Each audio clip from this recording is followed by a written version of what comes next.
میرے نبی کریم علیہ وآلہ وسلم نے ارشاد فرمایا جس نے دولت کا پیچھا کیا اس نے تو اپنی دین کو نقصان پہنچایا، اس نے تو اپنی آخرت کو نقصان پہنچایا، اور فرمایا جس نے اس سے جان چھڑائی وہ بچ گیا۔ آپ دیکھیں کس قدر زیادہ لوگ وقت دیتے ہیں، دولت کا تکبر کتنا زیادہ آ جاتا ہے۔ پھر انسان لوگوں کے گھروں میں جا کے تلاش کرتا پھرتا ہے کہ یہ کپڑے کہاں سے خریدے، یہ جوتے تو تم نے بڑے نکمے رکھے ہوئے، تمہارے گھر میں تو ایک جیسے برتن ہی نہیں ملتے،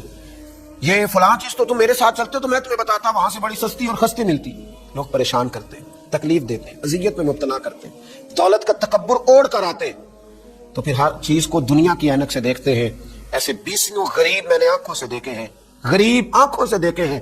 وہ ایسے غریب ہیں کہ ان کے پاس صرف دولت ہے،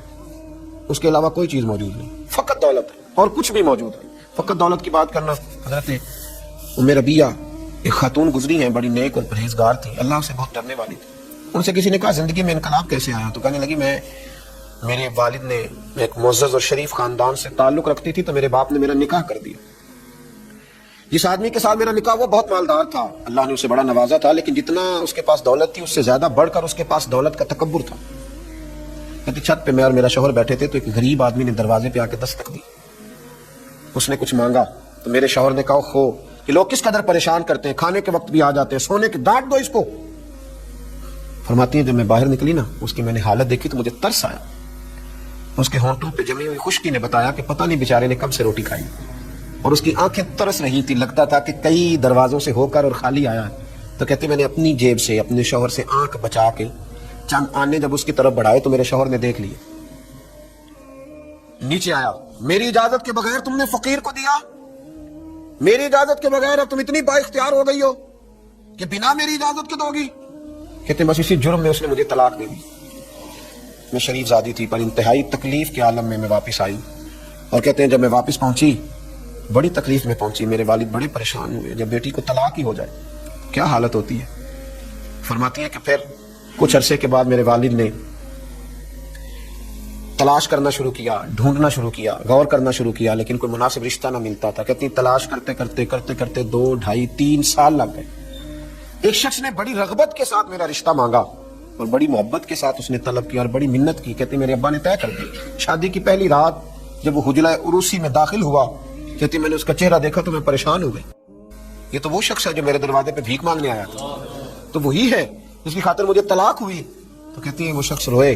اور کہنے لگے کہ میں بڑے اعزاز کے ساتھ تجھے رکھوں گا۔ مجھے جب خبر ملی کہ میری وجہ سے تمہیں طلاق ہوئی تو میں نے اپنے رب کریم کی بارگاہ میں بڑی دعائیں مانگی، بڑی محنتیں کی، بڑی جدوجہد کی، پھر میں نے کچھ مال کمایا، اس قابل ہوا کہ میں تمہارے ساتھ نکاح کر سکوں۔ کہتی ہوں میری بڑی قدر کرتا، میرا بڑا اکرام کرتا، بڑے اعزاز سے مجھے رکھتا، دنیا کی وہ ساری سہولتیں جو ایک خاوند اپنی بیوی کو دے سکتا ہے وہ مجھے دیتا، اور لوگوں سے بڑھ کر میرا وہ اعزاز کرتا کہ میں نے اس کی خاطر 2، 2.5 سال تکلیف سہی تھی۔ کہتی ایک دن میں بیٹھی تھی چھت پہ خاوند کے ساتھ کھانا کھا رہی، فقیر مانگنے والا آیا دروازے پر، اور جب اس نے آ کے صدا لگائی تو میرا خاوند کہنے لگا اس میرے گھر سے کوئی خالی نہیں جانا چاہیے، اسے ضرور دینا اور جتنا مانگے تھوڑا زیادہ ہی دے دینا۔ کہتے میں نیچے اتری اور جب میں نے یوں کر کے آگے اس کی طرف خیرات بڑھائی، اس نے بھی کسا کشکول آگے بڑھایا اور میری نظر پڑی تو میں دھڑام سے چیخ مار کے گری۔ شوہر میرے آئے اور مجھے کہنے لگے کیا ہوا؟ میں نے کہا یہ تو میرا پرانا شوہر ہے، تو وہی ہے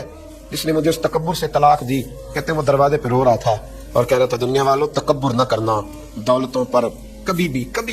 ان دولتوں پر، مال پر انحصار نہ کرنا، رب بڑا بے نیاز ہے، وہ جب چاہتا ہے، جس کو چاہتا ہے، جس وقت چاہتا ہے نواز دیتا ہے۔ کہتے وہ تڑپتا تھا، روتا تھا، صدائیں دیتا تھا۔ میرے بھائی تکبر نہ کرے، دنیا کا یہ وہ گناہ ہے جو سب سے پہلے کیا گیا، باقی سب گناہ